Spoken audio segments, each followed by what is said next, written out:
Please join me in welcoming to the stage Hasan Piker and Estad Herndon. Ready for this? Yep.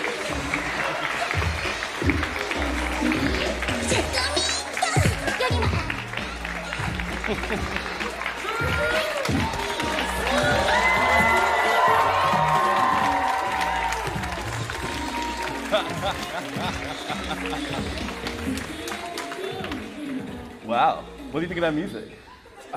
That's the perfect intro music. As soon as there was an Ethan Klein mention, I was like, oh, I'm surrounded by fans. This is... Yo, I'm so excited to be here. My name is Estad Herndon. As they mentioned, I'm a politics reporter at the New York Times, and I am on the board of advisors of the Institute of Politics. And I'm super excited for us to be here with Hasan Piker and to lead this conversation today. I know they went over some of this stuff before, but I will re-emphasize a couple things. This, like a lot of IOP events, is meant to stoke political discourse, to engage in discussion, and even a little good-hearted debate, and I think that we're going to see some of that today, but it's also to engage with students. So there will be student questions at the end, and when you see the microphones come out, you do not have to wait. You can start lining up at that time. But I'm going to jump in here, and I think my questions are really going to go in a little bit of an arc to learn more about kind of where your career, how you found yourself here, and then get to some political stuff more towards the end. I think we broadly know your path, going from Young Turks to one of the biggest Twitch streamers in the country. But what is the origin of your interest in politics? And what was the moment where you decided to break off of the Young Turks and go off on yourself? Well, okay. So I was always interested in politics because I grew up in Turkey. And it's, you kind of get thrown into the realm of politics in Turkey because it's way more impactful, way more consequential than the way that a lot of Americans view it. And I grew up in the Erdogan regime taking power as well. And I saw a lot of that social conservatism and the immediate ways that it changed my life. I was a big fan of political cartoons. And I remember these political cartoonists that I used to read were getting sued by the Erdogan administration, which is not so dissimilar when you think about what Donald Trump is doing right now, and there's definitely a direct analog there. But it was little things like that and life-changing and meaningful ways that always kept me interested in talking about politics and keeping up with the discourse from an early age. And then as far as like how I transitioned from the Young Turks to go out on my own, in 2019, I had a unique moment, let's say, on stream. I had a heated gaming moment where I said, America deserved 9/11. And the thing is, when you're a leftist commentator, when you're in politics and the leftist space, like you always get doxxed, swatted, death threats. It's something that has been, a part of the job, unfortunately. But this time it was different because it was on Fox News, and Dan Crenshaw was crying on Laura Ingraham, and all of a sudden the death threats became way more prominent, and they started yelling at like other random people that worked at the Young Turks as well. Like the key grip was getting doxxed, and I was like, this dude is not, this is my dumbass. Like don't dox the key grip, and I didn't want that kind of unwarranted attention to go towards other people for things that I was saying and doing. So that was my first foray into wanting to go out on my own. And I went full-time in 2020, and I started live streaming every day. And by the end of 2020, I had become a fairly sizable content creator on the platform, one of the biggest content creators on Twitch. And I'll say, since then, I've also invited a lot more negative attention to myself, but at least it's just me this time. So, we hear a lot about how these new internet spaces are apolitical. A lot of your kind of colleagues in the Twitch space stay away from politics. I'm wondering what made you, I know it's kind of natural to your interest. Why do you think talking about politics works for you on the platform? Like, what are the ways that you have learned to kind of crack that space if others haven't? Yeah, at first I wanted people to talk about politics because I thought like there were a lot of progressive people out there. I thought it was like good to show that progressive politics is not shameful, that people shouldn't be afraid of speaking their opinions on these matters. And then Asmongold became the largest political content creator on the platform, and some people know who that is, but he's a right-wing commentator now, the biggest right-wing commentator in North America, actually. And now I'm like, maybe don't talk about politics. It's better if they stay apolitical.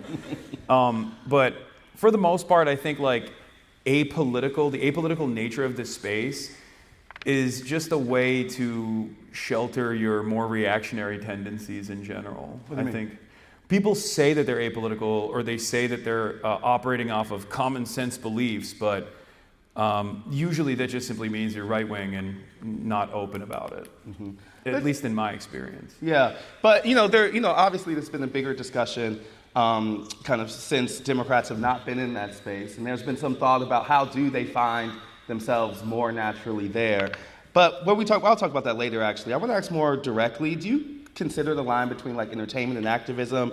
Do you think of yourself as a journalist? Like, how do you actually see your role? Yeah, I don't. I see myself as a political commentator. Like, depending on who I'm talking to, I'll explain it as like Rush Limbaugh without the brain rot, literally and figuratively, because he had brain cancer. And You're also saying you don't have brain rot. I'm impressed. Yeah, and also brain cancer, and also I think holes in his brain from prescription drug overuse. He's dead. He can't. What was he gonna do? We're focusing on that though. So anyway, but like it's basically like AM radio, but for Zoomers. So that's the way I describe it to people. And I do find myself to be more of an entertainer than an activist. Even though I do engage in activism, I always stress that, I'm simply an entertainer, and I'm trying to urge others to go out and organize as well, because like, I'm just one person, and I would be saying these things even if I had 30 people watching me. But when I have 30,000, 40,000 people watching me, that means there are 30,000 to 40,000 people that can go out and organize and then build a movement that way. So yeah, I see myself as a political commentator and not an activist, even though I do engage in that. One of the things I think that folks have found, obviously your audience, testament to this room, skews younger, skews folks who are highly online. I wonder, and it's, is that false? But I guess I'm saying, I think it's also captured an audience that legacy media has missed, right? Yeah. What do you think is working in terms of why people are coming to folks like you versus why places like even the New York Times are struggling to reach some of those people? I mean, I think there is a personality aspect to it for sure. But I think the medium that I'm in is so interactive, and people are looking for that. There's a sense of community building that exists online, on Twitch and in live streaming in general, and that is not exactly replicable by traditional media outlets, and they're never going to be able to do that regardless. Like, it'd be really funny if Jake Tapper had like parasocial stands. That'd be weird. I think he does. Doubtful. But I think that's definitely one reason for why I have these audiences. I'm also at a place, like, I speak the language. I'm from a different generation, and I'm also not in the same traditional media orbit. So I wasn't put through the ringer to develop a certain way of speaking and develop an attitude that is like very DC media bubble oriented. And I think that is genuine, and people appreciate that. To the point about the community, I found it really fascinating. Like, it's very obvious, kind of the power that like folks like you hold. I could add up every CNN hit I did of all last year. They did not derive enough interest or followers or conversation as doing one of those streams. But I also wonder if that creates a kind of feedback loop. Like, when I'm doing a story, I don't have to really think about audience or immediate kind of reaction. Do you feel kind of a pressure because you're in a kind of continuous relationship with the audience? I mean, do you worry about saying some stuff because the chat won't like it? No. I yell at them all the time. Trust me, there's going to be dudes on the microphone today that I'm going to be yelling at, most likely. It's normal. It's a normal part of the process. Like, some people, I think there are certainly people that are audience captured in that regard, but like, for me, I care. I'm way too stubborn and way too brutally honest, and maybe a little autistic. So it's just like, I don't care if someone is disagreeing with me. Like, I will take a position that I believe to be true, And obviously, I'll arrive at that position by analyzing the facts. And even if it's unpopular, my goal always is to educate people. And that's the thing, like, I wouldn't necessarily say that my perspective that is fairly closer to a more orthodox Marxist perspective is all too common in American media. Most people have never encountered someone who is speaking about these things from the angle that I take. So I already assume that everyone that's listening in, that's tuning in for the first time, is not immediately on board with the way that I see the world. So people are going to be in agreement with me. It's my job to make a convincing argument and to also instill some sense of class consciousness in people that are tuning in. You know, I want to stick on this question of kind of like community and how you kind of moderate that community.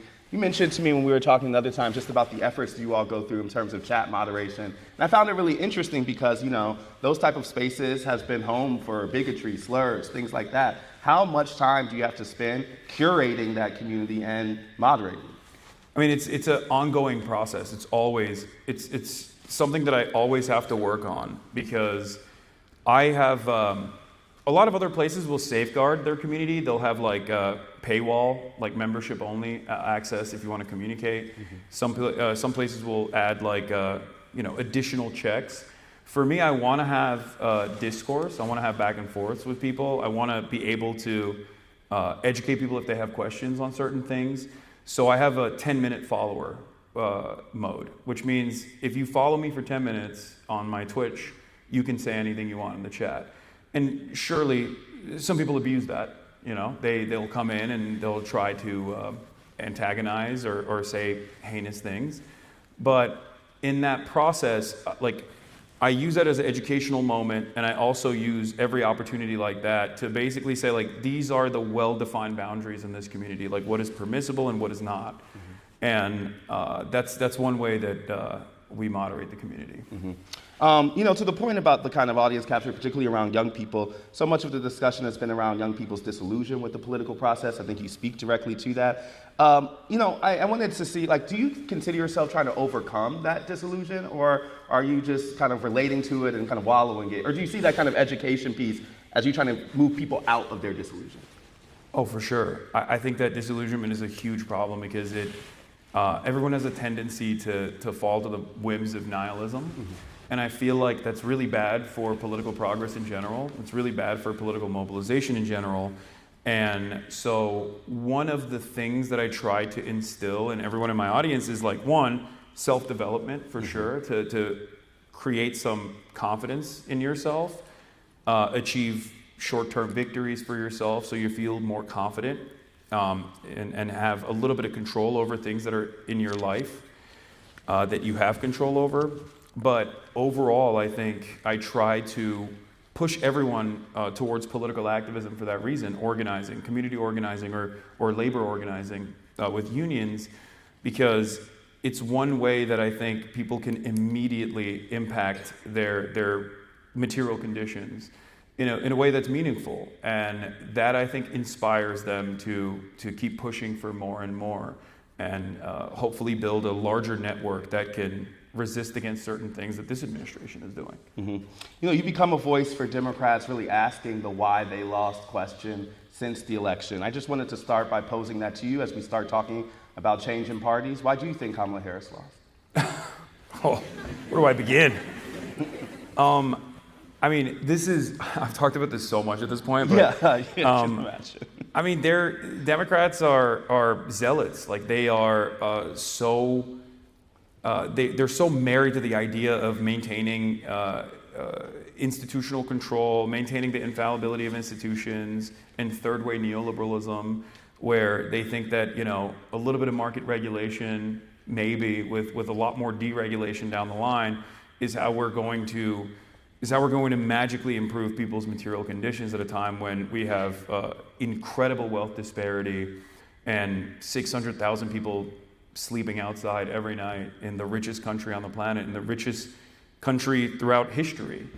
And I feel like people see these inequalities, and while mainstream media and many other many other resources that people rely on are constantly telling them, no, this is normal. Like everything that you see is actually normal. Like I think there is a great sense of discontent and anger. And if left unchanneled, you have right-wing reactionary movements that can take that anger, recognize it, and then move it to an unproductive place that benefits their political purposes, as the Trump administration so correctly did, by taking the anger and animosity that people felt and then saying, you're angry not because your boss is you over. Can I curse here? Is that allowed? Okay. It's too late for that. Yeah. You're angry not because your boss is screwing you over, but you're angry because of trans people. You're angry because undocumented migrants exist on U.S. soil, and they're able to build on that anger. Whereas the Democrats, I think, were so uninterested in recognizing that, where they thought like, oh, it's a vibe session, like, oh, people are not feeling the pain in their wallets. It's going to go away. Yeah.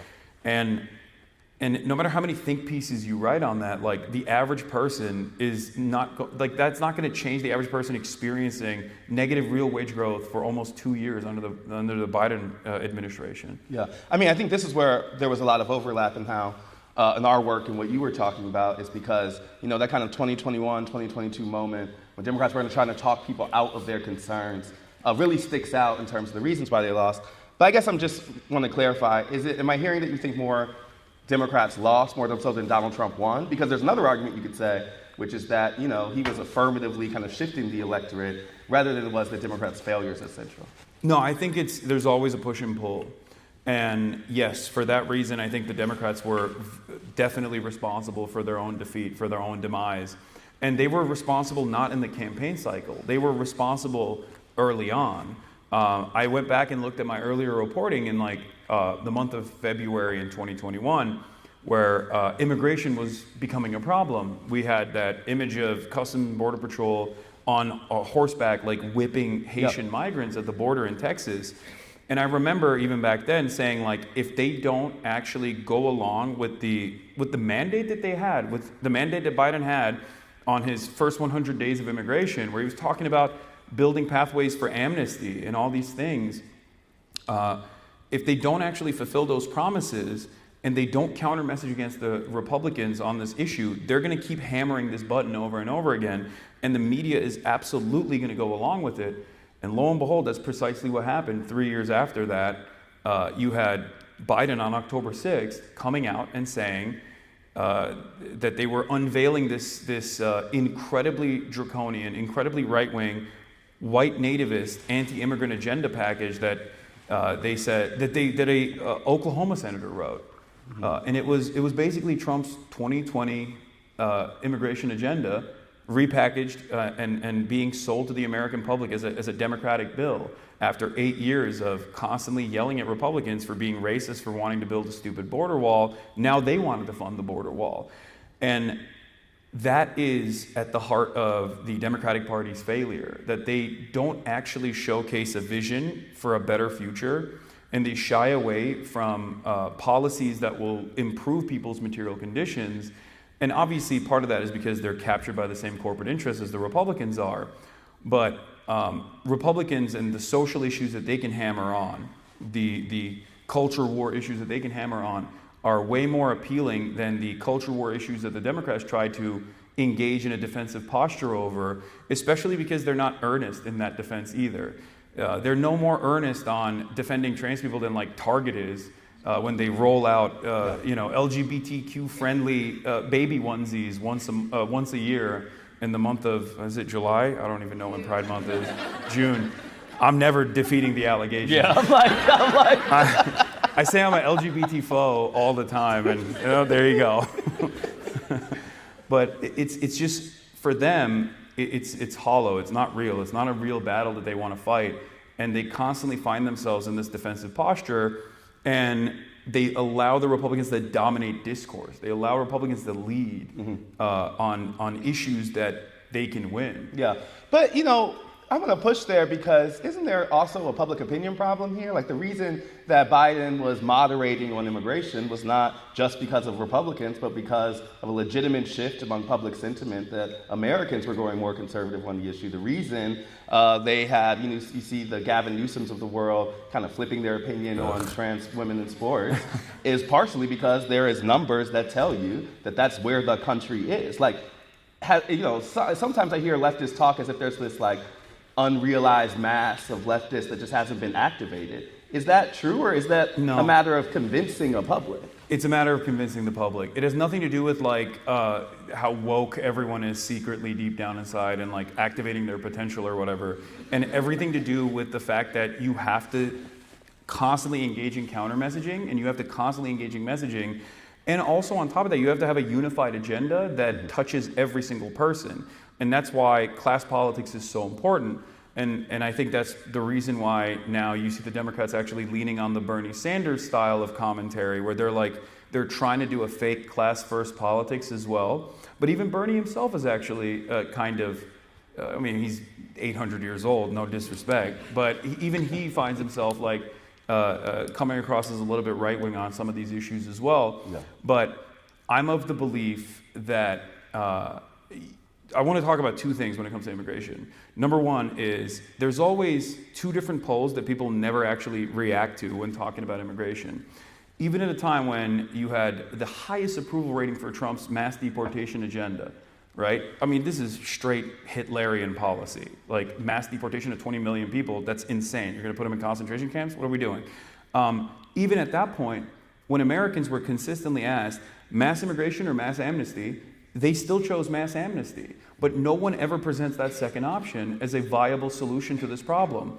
And that is at the heart of the issue from the way I see it, where if you don't present Americans with the other option, if you don't constantly counter-message, if you don't actually do your very best to showcase the humanity of migrants and how much they contribute to these communities, then of course Republicans are going to constantly counter-message and talk about some of the most heinous, some of the most violent things that have taken place and attribute that to migrants across the board, even though there's no evidence that shows that undocumented immigrants are responsible for a larger share of crime than natural-born U.S. citizens, and only evidence to show the exact opposite, that they're responsible for less crime per capita than natural-born U.S. citizens are. So Democrats never make that argument. And I think it's because they're afraid. I go back and forth. I sometimes think they're controlled opposition, and then other times I realize whenever I talk to a Democrat or a staffer, I'm like, oh, you're just stupid. Like, you just don't know. You just don't believe in yourself, and you're just posturing as a somewhat progressive figure on certain issues in an effort to win votes, but that's it. Like, it's not genuine.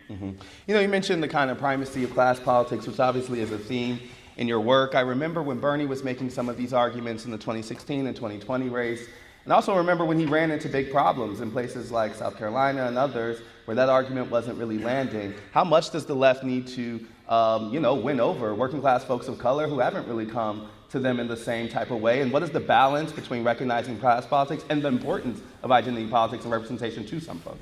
Yeah. You and I actually had this conversation on my stream where we were talking about like the Democrat machine and how strong it is. I also had another conversation similar to this with my friend FD Signifier, shouts out, he's a wonderful YouTuber, about how like the black aunties are the backbone of the Democratic Party, right? Like, and they are— And the world. Basically. Yeah, yes, exactly, for sure. And what I was interested in understanding is like, I think a lot of people of color understand that it's about survival, and it's about the demon that you know as opposed to the demon that you don't. And in most circumstances, they make this decision knowing full well that like the people that they're voting for are not, I mean, they're maybe marginally less racist than the other side that's like overtly racist, right? And I think that because there's so much strategic voting that takes place in that regard, I think as long as you can make it out of the primary structure, like a figure, no matter how populist they are, no matter how like left-leaning they are, no matter how predisposed with class politics they are, will be able to captivate the attention of like the base of the Democratic Party. Like people that find themselves in a position where they're voting for Joe Biden, whether because they love Joe Biden or because they think that he's a safer bet, are definitely still going to vote for whoever the Democrat is. And I think that's the base of support that we can bring over rather than try to craft a message specifically for that base of support. Got it. You mentioned the scenes in first Trump administration, specifically I remember the whip and the immigration moment. I think about that time too because there was so much public pushback on some of those things. I remember folks going to the airports when the Muslim ban dropped and things. Yeah. Do you still see that same level of engagement? I imagine like you're on the pulse of the resistance maybe. Like why aren't people in the streets? That's actually a really great question. I think that there's two problems. One is the disillusionment that people feel because I think in the aftermath of the Black Lives Matter protests that took place in 2020, where a lot of people in this room did all of the right things. Like you did it by the book. You went out, you protested in the streets, you yelled at your congresspersons, you tweeted, okay? You did it all. And then when the election came around, you went out and you voted. You held your nose and you voted for Joe Biden, even though he was very visibly deteriorating. And it didn't matter because it was like, it's better than Trump, right? And then nothing came of that. And I feel like that creates a lot of disillusionment amongst young people and just virtually any American that participated in this process that looked at that and went, well, we saw no reforms whatsoever on policing. And as a matter of fact, most of the Democrats were predisposed with like positioning themselves as against these organic movements that were born out of Black Lives Matter. And surely there was people going maybe a little too far in terms of maybe not putting their least radical positions out there. But overall, I think that created a lot of nihilism that we haven't really examined thoroughly. So that's one reason why I don't think a lot of people are even protesting Trump to the same degree as they were last time around. Because last time around, he was also seen as an aberration. Like, this is not us, when, this definitely was us. Like, Trump is a perfect beacon of American stupidity. And it always bothered me when people say, like, this is not, I'm like, what is democracy otherwise? This is us. No, that was definitely us. And it still is us. But I think in terms of the immigration, like, the conversation definitely shifted to the right due to very little interest from the Democrats in terms of counter messaging. And they got completely captive to white nativist sentiment. And if you recall, you and I had another conversation when you brought up your follow-up on the Run Up podcast, where you talked to these people and you were like, what are you worried about right now? And if you told me that immigration was not at the forefront of anyone's mind, pretty much. And I told you then, and it started to happen already, that eventually it will, because people are going to start developing too much resentment towards this administration's unjustifiable immigrant detention policies. And since we had that conversation, he's underwater even on that issue as well. And the reason why that happened is because they made a major mistake with Kilmar Abrego Garcia. They detained and refused to do due process for virtually all of these migrants that they had captured and sent to CCOT into this like slave labor prison structure in El Salvador. And yet, an immigration attorney of the Trump administration accidentally revealed that they had made a mistake. And when that happened, the media seized on that. They started covering it. And then it became a major issue of consequence. I mean, a major issue that people were demanding some sort of restitution for. And the Trump administration, being hard-headed, refused. And it led to Chris Van Hollen actually going down to El Salvador to get proof of life for this person. And in that process, I think a lot more Americans started realizing what was truly happening. Because they're busy. Everyone is busy. Mm-hmm. They're focusing on their own lives.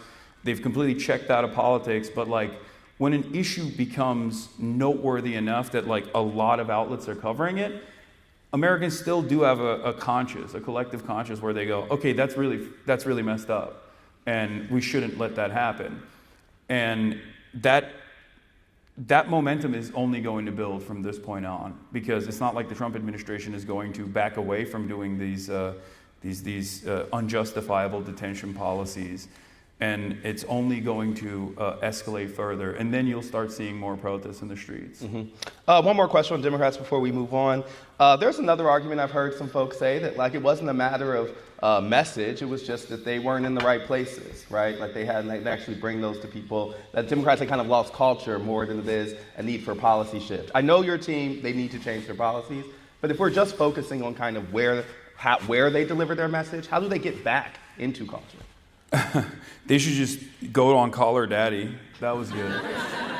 I mean, no disrespect to Call Her Daddy, but it's just I don't think you can. I mean, to that point, I remember that interview as Trump. like a moment when Democrats were bringing their same message just to a new place, right? Yeah. That seems like part of the problem. Yeah, but if the message is shit, it's not going to resonate with people. Like Kamala Harris's brilliant campaign message was like $50,000 in tax breaks for small businesses. Like she kept saying, like, I am a small business. I love small businesses. It was like, that doesn't resonate with people that are having a hard time struggling to pay their bills. You know what I mean? Do you really think people vote on policy first? I think people vote on an earnest communicator that can promise them a better life. And that is not what the Democrats do in general. They never come across as earnest. They come across as entitled, smug, elitist. And also, two, the policies are far too technocratic in their approach. Like, look at Elizabeth Warren versus Bernie Sanders as an example. Elizabeth Warren and she's done fantastic work with like Lena Khan, for example. And on the back end, on the policy side, like CFPB is brilliant. It's fantastic. But Elizabeth Warren as a campaigner, unfortunately, is a freaking nerd. It's just not, that's going to resonate well with like people on Twitter. That's going to resonate well with like college educated people. But you're not making an impact with like regular Americans. You're not, if your messaging discipline revolves around this technocratic approach, then it's not going to work. Sometimes you have to engage in this kind of populist sentiment in the way that Bernie did, which is why I think he saw a lot more success. I wanted you to tell, you mentioned you being detained at O'Hare yesterday. I wanted you to talk about that story and tell me about that experience, some of the questions I asked you. Okay. Great reception from Chicago. I will say. Last time I was here, I got kicked out of DNC. This time, Listen, I got apprehended. We're the Pope's country. We're blessed. You can't bring us down right now. They're gonna arrest the Pope when he steps foot. They're gonna be like, "What'd you say about JD Vance?" But tell us what happened. So I knew that this was probably gonna happen. I'd seen a lot of TikToks of people talking about how like they got detained as American citizens at the border, and I was like joking about it, but deep down inside I was like, this is probably gonna happen to me eventually. And this was my first entry into the country with global entry as well. So I have global entry. For those of you who don't know, you go to the Department of Homeland Security and they let you it's like a fast pass, which is crazy. We've Disneyland commodified everything. But yeah, I'm supposed to be like a good traveler, which is why I'm supposed to cut the line, right?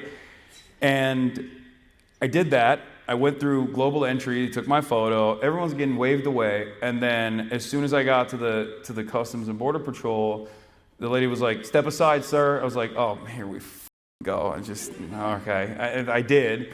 They took me to the back room into a detention center. I asked around when I was inside, like if people had American passports. Most of the people there did not. They were traveling from outside of the country. They weren't American citizens. I saw one American passport in the detention center for one of the people, and they would basically periodically come out. Agents would come out and be like, "All right, your name, and then you can leave." But I was sent to the back room.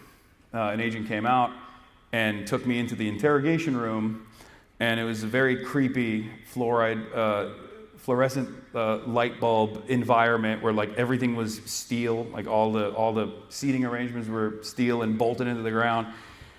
And they started asking me about crazy shit, like, do you like Donald Trump?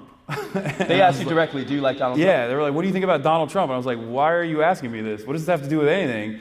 And they just kept asking and prodding and asking me about Hamas and do I think Hamas is a resistance group or if it's actually a terrorist group? Are they bad guys? What do you think about Israel? What do you think about the war? What do you think about the Houthis? Now, are you engaging in like a discussion here or what? Well, I just kept repeating. Whenever he asked me about Hamas, I was like, they are designated by the State Department as a terrorist group. But like, I mean, the substance doesn't really matter. I'm just asking about like, what is the pretense of why that is restricting you from getting in? Yeah, I mean, it's illegal for him to even ask me those questions. Like, they can't deny me entry into my own country for, like, even if I was like, I love Hamas, they can't do that. Like, what do you mean? How long did it last? This is America. How long did it last? The whole process took over about 2 hours.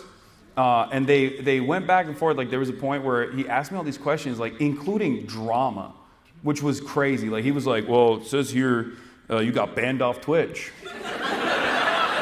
It's like, bro, you're an agent of the federal government. What do you mean I got banned off Twitch? Like, what are you, a Redditor? Like, it was insane. And he's like, yeah, care to explain that? And I was like, yeah, I got banned off Twitch for, describing the concept of blowback. And that's the most positive way that I could tell him that I said America deserved 9/11 without him apprehending me. And then he's like, well, it says here that you wanted to kill a senator? And I was like, no, that's not what I meant. I was talking about like the Republicans being hypocritical. So how did it end? Basically, he left, he came back, and then he asked me like the hard-hitting questions. Like, if you say yes to those, you're going to jail. Where he was like, have you ever been in contact with someone in Hamas or Hezbollah or Houthis? I was like, no. I was like laughing at this point. I was like, no, I have not been. Do you have their number? Like, and after that, basically at a certain point, I was like, am I being detained? Like, what's going on? Yeah. And he was like, no, not at all. I was like, so I can leave if I want to? He was like, oh, well, and then he didn't even ask me for my phone after that, which was, because that was my red line. Mm-hmm. I wanted to test the boundaries. I didn't like immediately lawyer up or anything, because I wanted to see like what they were going to ask me, because I do have a decent amount of privilege, as opposed to like a random college activist, you know what I mean, who can be bullied in that situation. So I wanted to test like what they would ask and what they would prod about, and it was shocking. Mm-hmm. Like, it was shocking that these were questions that they were asking me, as though like they're going to deny me entry into the country. That is definitely worth entry. We have 10 minutes before audience questions, so y'all keep that in mind. And I think we're going to start putting some of the mics out. You all can start lining up as you have them. You mentioned some of your previous controversies. I want to ask. Oh wow, we're getting mass movement. Well, let's chill out. Let's walk, y'all. I told you I'm going to yell. Let's calm down, friends. Okay, I want to ask directly about some of the controversies you referenced. Hit me. And, I would love an earnest response here. I mean, you mentioned some of the back and forth. There was a statement from the Chicago Jewish Alliance I'm going to read to you and would love for you to respond to. Piker has a history of making inflammatory statements, including America deserved 9/11, a remark that trivializes national tragedy, referring to Israelis. Don't laugh. Sorry. I'm serious. Referring to Israel as inbred and a dehumanizing stereotype that echoes historical anti-Semitic stereotypes, dismissing reports of sexual violence in the October 7th Hamas attacks, stating it doesn't matter if rape happened on October 7th, it doesn't change the dynamic for me. Such statements have prompted concern for public officials, and they mentioned some other folks. By inviting Piker to speak, the University of Chicago risks endorsing a narrative that endorses views as harmful and divisive. I'm posing this to you partially because I wanted a direct response, but also I think it's important for folks to hear a real answer to this stuff. We're not going to run from these things. We're going to talk about them directly. Yeah. I want you to, what do you, like, just respond. Okay. The fact that like people still use that quote when I say like it doesn't matter what happened on October 7th, that doesn't change the dynamic for me, is like so revealing, because Israel is committing a genocide, and my position on this is clear, that like whatever happened on October 7th, the atrocities that took place on October 7th does not justify genocide, and it's really. Thank you. Well, I mean, this isn't a brave position, I don't think. Like, and that's what's so alarming, that like people will say that all the time. Like, people will put that in like the Free Press or Daily Mail, or whenever there's like a hit piece written from these smear rags in general, and And I'm always confused by that because I'm like, what are you saying? So you're saying that it does justify genocide? Like it's always come across as very confusing to me. And overall, yeah, I am someone who is firmly committed to combating anti-Semitism for my past decade of work. I've been doxxed and swatted by neo-Nazis in perpetuity for this reason. But I also happen to be a committed anti-Zionist, that I believe in the emancipatory cause for Palestinians. And I've never shied away from that position, no matter what. But something like America Deserved 9/11 is obviously at least inflammatory. Oh, right? yeah. Like, do you ever think about the impact of those words? And do you have to, I know it's an informal forum, you're kind of rolling with it live. Like, how do you wrestle with, something that could be offhand, but actually be more meaningful? Actually be more hurtful, I should say. Yeah, I mean, I think that America Deserved 9/11 in general was probably one of my most vindicated takes. Maybe I'm delusional about it, but in terms of describing the concept of blowback and explaining like how we got to 9/11, a lot of people were unaware of the machinations behind the scenes from Operation Cyclone, or even before that, even prior to that, in terms of like arming and radicalizing the Mujahideen and using them in the Afghan Civil War against the USSR, and what that turned into. That is a common thread in American foreign policy, is that people that we give arms to and offer a lot of training and support to inevitably turn on us for understandable reasons. So I don't shy, like, even if I say something that is hyperbolic in that moment, because I get passionate sometimes and I have what people call a heated gaming moment, it's ultimately, my message is clear. And does that get in the way of me reaching a broader audience? Certainly. I understand that, but it happens. Mm-hmm. It happens sometimes. So I hear you more have made peace with it than think it's a thing that you're gonna. I'm saying a heated gaming moment for a lot of folks is just a heated gaming moment. Yeah. For you, it's a big audience. Yeah. So I'm saying, have you changed the way you think about those things? For sure. Especially because I don't really appreciate all the doxing that comes afterwards and the swatting that comes afterwards, but it's definitely something that gets away in the message that I'm trying to present. And so for that reason, I do try to moderate every now and then, or try to regulate my temperature every now and then when I find myself saying something that might easily be misconstrued or is explosive, right? But overall, mistakes still happen. I'm a human being. I own up to it, And that was one of those moments. Cool. Last question I have, and then we'll go to the audience questions. So much of your life is lived publicly. I find it kind of shocking, just how much is how much just living out there you do, and how folks, really come to understand you, have a relationship with you because of that. I wanted to ask, what's something we don't know? What's a misunderstanding about you? What's something you've kept to yourself? And how have you regulated that? Ooh, that's interesting. That's not a question that I thought I'd be answering. Everything is online except for, I guess, personal relationships that I have. I try to keep private to the best of my ability because I don't want to invite, unwelcome attention to other people, because, I can deal with it, but not everyone is equipped or should be equipped to deal with that sort of stuff. In terms of something about me that people don't know, I don't know. I'm drawing a blank. I would say that I've never had a position where I think people should not have nice things. That's the number one thing that people always be like, oh, rich socialist, what a hypocrite. But it's no, I want everyone to be able to have enough disposable income so they can buy stupid shit. So that's, I guess, one of the most common misconceptions. But I think people in this audience probably already knew my position on this because, you guys probably tune in every now and then. You're pro nice stuff. Yeah, I think, and stupid shit too. Not just nice stuff, things that make you feel good. Okay, I'm going to ask you this question again in a little bit. I want you to think of a better answer. Okay. We're going to go to audience questions. So remember, questions have a question mark at the end. They're not statements. and we're going to try to keep them as brief as possible, but please, let's go. Hello, my name is Alex Fuentes. I'm a second year at the college. I am Salvadoran American, so the immigration issue is very close to me. I'm going to shoot you a softball.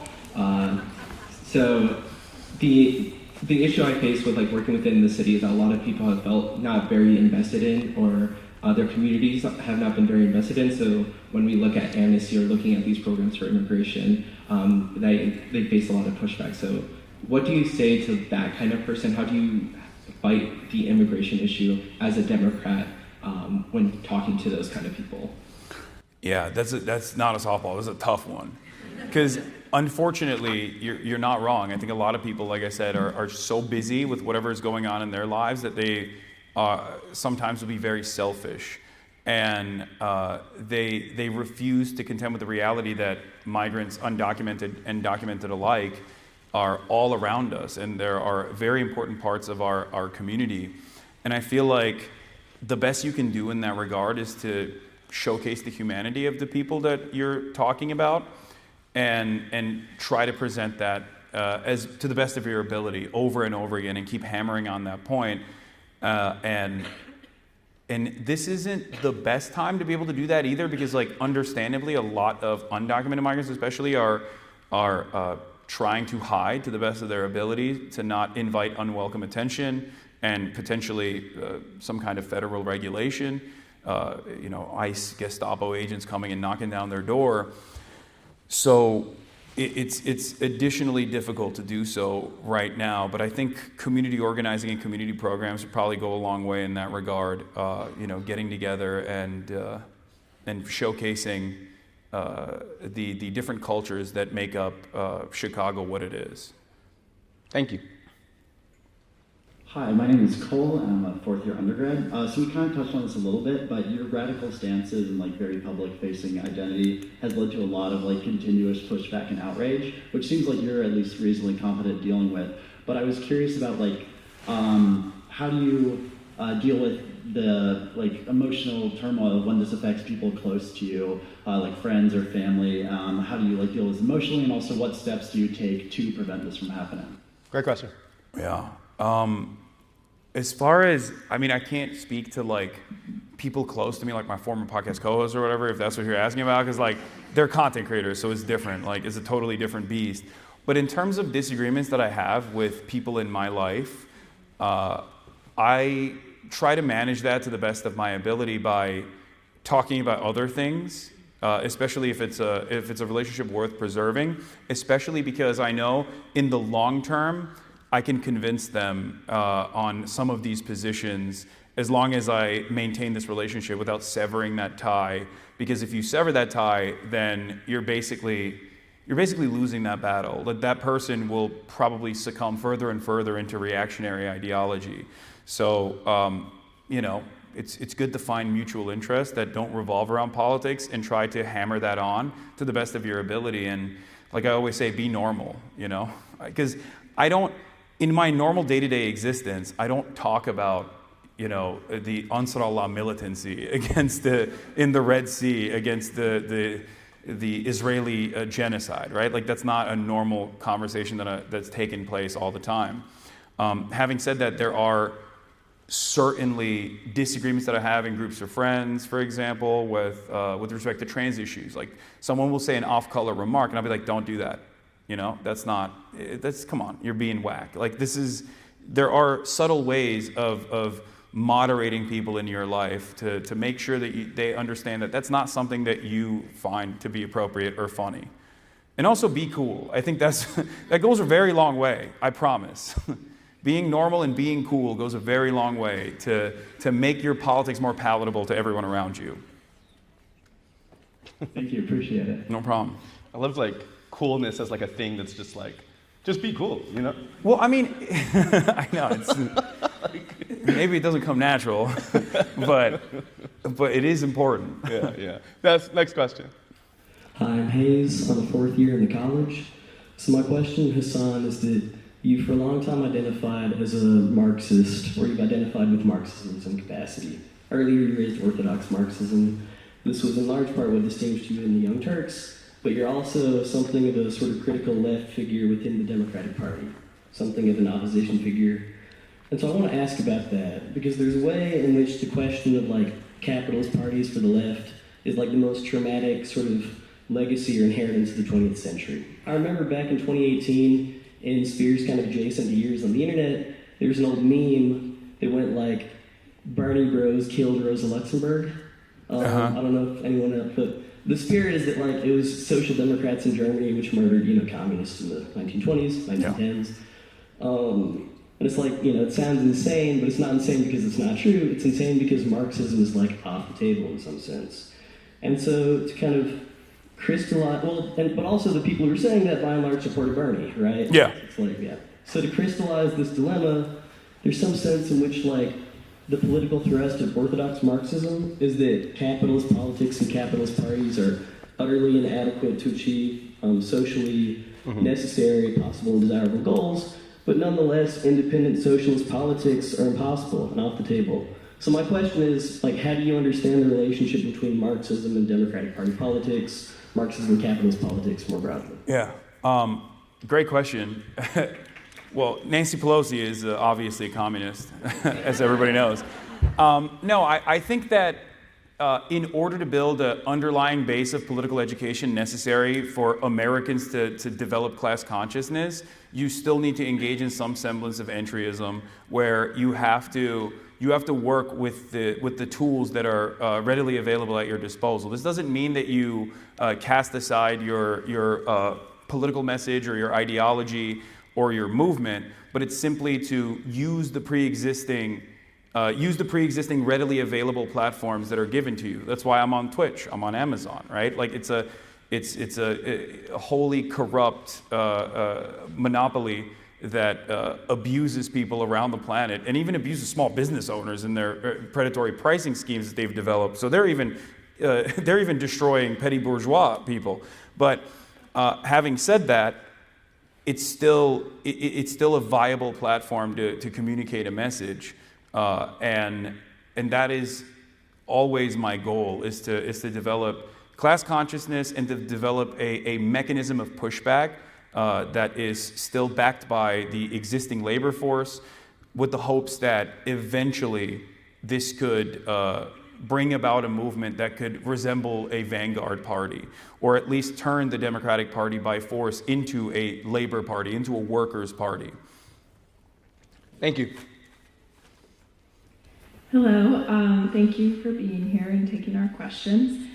So as I'm sure you know, you have a fairly large audience, probably more reach within younger people in the Democratic Party than politicians like Kamala Harris do.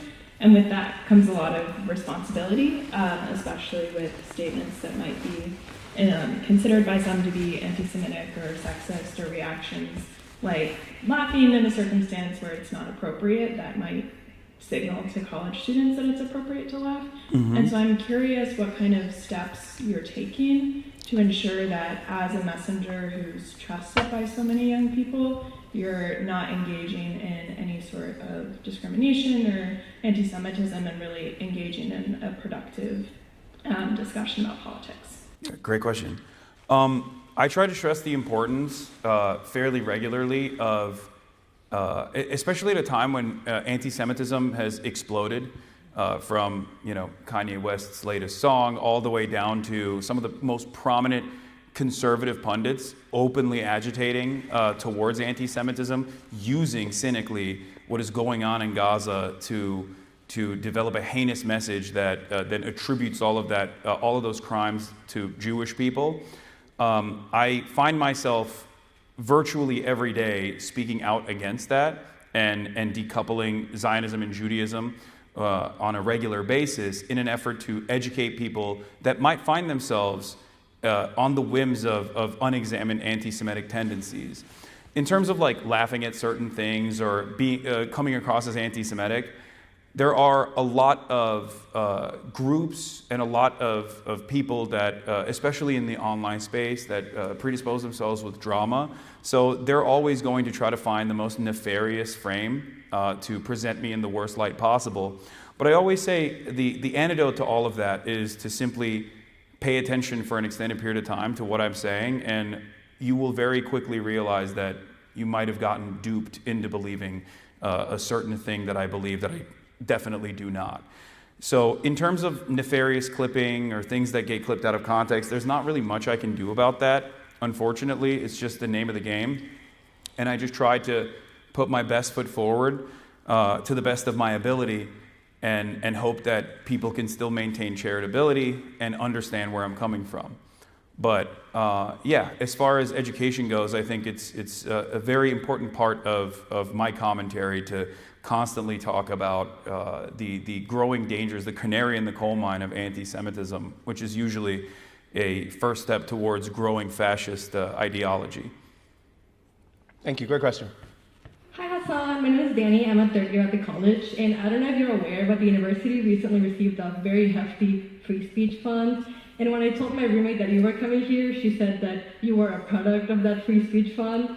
And this university has made itself a reputation for handling student movements on the notes of Palestinian struggle in a very particular way. And I was wondering if you ever felt tokenized by the university as a way for them to be like, oh look, we care, as a gotcha moment, for you. Well, just as a fact point, he's not here from the fund or from other, he's here from the IOP. And because... Are you tokenizing me instead? Yeah, and because I asked him to come. No, he asked me. I think that this is actually the opposite of that. We're here to engage in the earnest point of that discussion. And so I would just want to say, factually, that's not how we can. But you want to answer that yourself. No, I mean, I don't know anything about the free speech fund. What, are you, where's my money? Where? If you're not, we're both asking the same question. Yeah, no, I love Ested. He's great. And he wanted me to come and speak to you guys. So I was like, yeah, I'll do it. It wasn't like a... And very earnestly, I think it's just an effort for places like the Institute of Politics to be where students are and to engage in those type of discussions. So I think it's the opposite of tokenization. I think it's earnest. Thank you. No problem. Hello.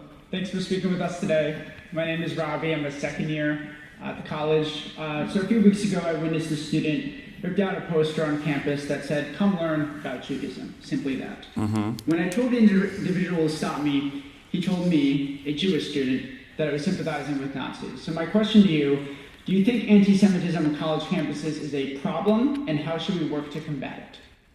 Oh, anti-Semitism is absolutely a problem on college campuses. It's a problem everywhere. It's like any other bigotry. If left unexamined, and especially at a time when material conditions worsen, it's going to get significantly worse. In terms of the packaging of Israel's actions with Judaism, I think that this is a common issue that at least Jewish members of my community are always struggling with, where they talk about the unfortunate fears that they feel as far as people associating them with the actions of Israel. And this is a great example of that, where this person absolutely was doing that, where this person thinks oh, you're a Nazi, you love Israel because you're defending a sign that says, "Come learn about Judaism." Judaism has nothing to do with Israel. Judaism has nothing to do with Zionism. And I feel like the more we educate people... Sorry, man, I gotta speak up, man. I came back from New York, I went to Rutgers, and I made a song about the hostages. Jewish, what do we say at the end of Passover? We say next year in Jerusalem. Okay. We're trying to actually engage in some question and answer. Can we, you're skipping all the folks who stayed in line and are patiently trying to ask their question. No, we don't need to boo y'all. It's okay. It's okay. Is bro about to rap?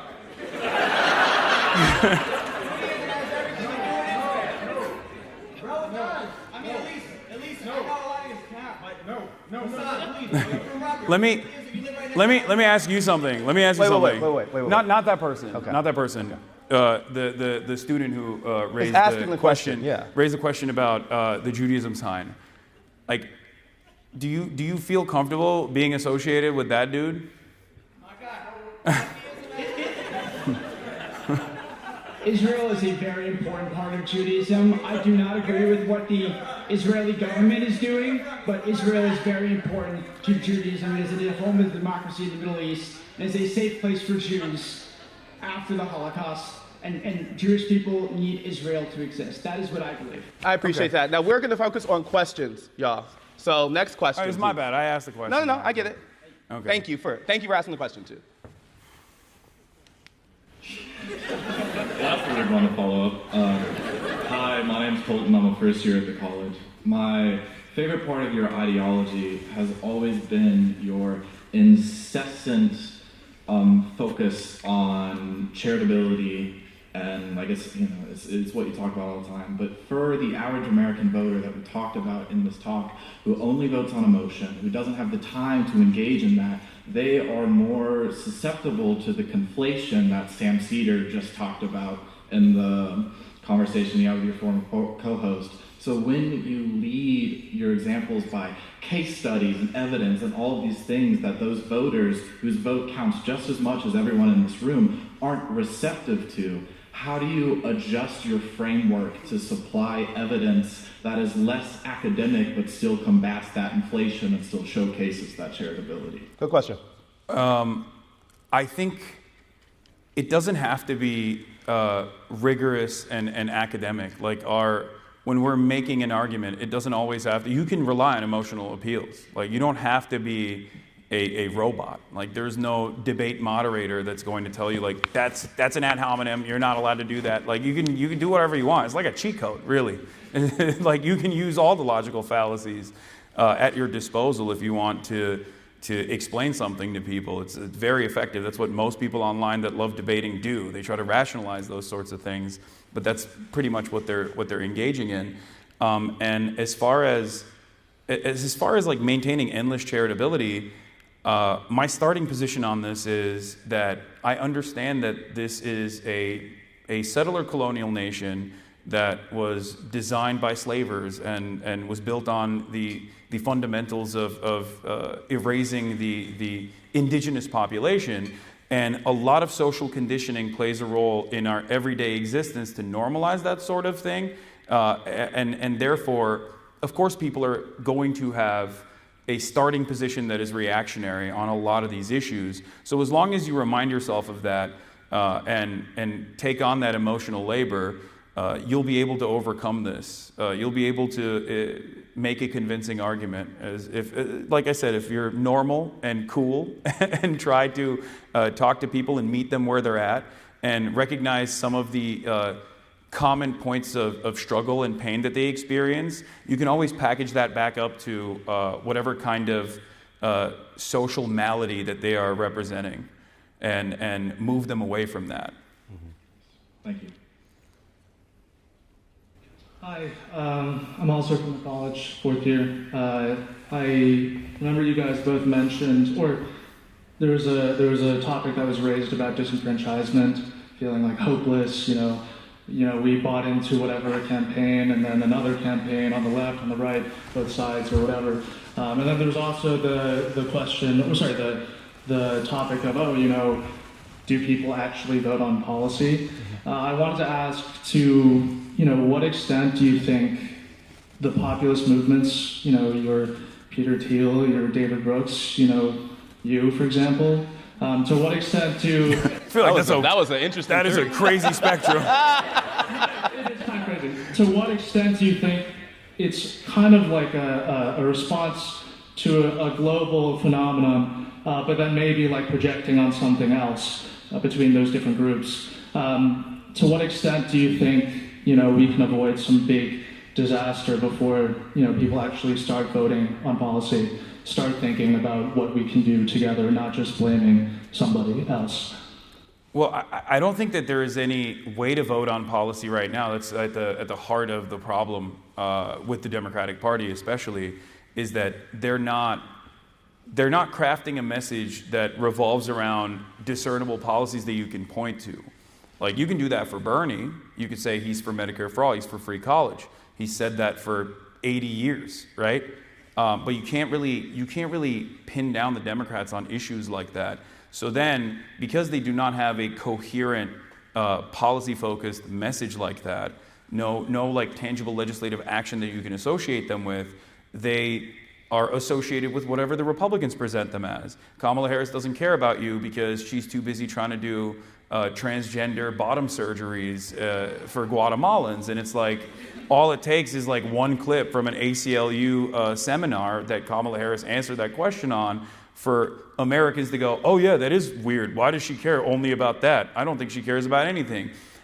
if Kamala Harris had policies that you could associate with her that truly address some of the issues that people are experiencing in this country, everyone could just go, oh, shut up, it's nothing. Like, okay, that's one answer that she gave. Why do you care about this? She cares about Medicare for all. Do you not want health care? So that's what I want the Democrats to get to, so that they can actually more successfully be a counterbalance towards growing fascism. But you're right, if they don't do that, then we're cooked, and we're just going to keep spiraling towards barbarism. Yeah, I mean, recognizing that some people don't just vote on policy and some vote on vibes, there's one answer to change that. The other answer is to have better vibes, you know? Like that too. Yeah, like Barack Obama spoke to people who were voting for a whole bunch of reasons. No, but I'm saying a successful electoral politician does all of the above, is what I'm saying. So that's the only example I'm doing. Thank you. Hi, Hasan. Thank you for doing this. My name's Lance. I'm a second year at the college, and growing up in a rural area during this time, I've seen the polarization of young men particularly, and I was wondering how the Democrats could begin to activate some of these young men or bring them to their side, and also when is the Subnautica playthrough going to get finished? I don't even know what that second part Subnautica is a game I played, but I got too scared to finish it. Oh, okay. It was very scary, in my defense. It's a very scary game. It's underwater horror. Anyway. Young men. Yeah, about young men, I think that there are a lot of people that are genuinely incredibly insecure in the manosphere space that present themselves as this like hyper masculine idea of like what a 14-year-old would think is like a cool person, and the best antidote to that is to focus on hobbies that are productive and you know, improve yourself, improve your body, engage in the act of constantly choosing to better yourself and be a positive figure for people around you. And that's what I try to do, at least. And I think if more people were to do that, young men in particular, would be more responsive to that. Gotcha. And how can the Democrats activate those voters? We only have a couple more minutes. Can we just stick with one question? Thank you, though. I appreciate it. This is the last question. Yeah. Thank you so much. Thank you very much. My name is Cassidy. I'm a second year here at the college. You know, there's the old joke about, oh, to be a real leftist, you have to read XYZ pieces of literature, you have to know all these thinkers, whatever. But I've also seen a lot of attribution of the growth of the younger right-wing base with the, you know, decade-old now alt-right pipeline, and, you know, its modern incarnations, as were briefly spoken on. I was wondering how you think it would be possible to cultivate long-lasting leftist spaces online when there's such high perception of barriers to entry? I mean, I don't think I engage in dense literature, and I don't think anyone should really do that, because the entire... Incredible sentence at the University of Chicago. Yeah, well, I mean, like, when you're communicating, when you are engaging in the act of propaganda, not as like the way that people understand propaganda, but as just like telling a message. I think it's on you to simplify said message rather than try to point people in the direction of dense literature that's like very hard to tackle. And I try to do that with everything that I engage with, whether it's like me doing crime reacts or you know, reacting to a YouTube video. This is what I believe, so this is my worldview. So I try to bake that understanding of the world into everything that I do, and slowly but surely hope that people develop this different perspective. And I think everyone can do that, but it does require a little bit of reading ahead of time in order to get there, because to be able to describe difficult to broach concepts in simplified terms, you have to develop a very good understanding of said concepts. So it's good to read. Sorry. For saying, but when you're engaging normies, you probably shouldn't you know, point to dense academic literature, but instead try to summarize the positions that you know from these places. Mm-hmm. Y'all, thank you so much for being here. We had a great time.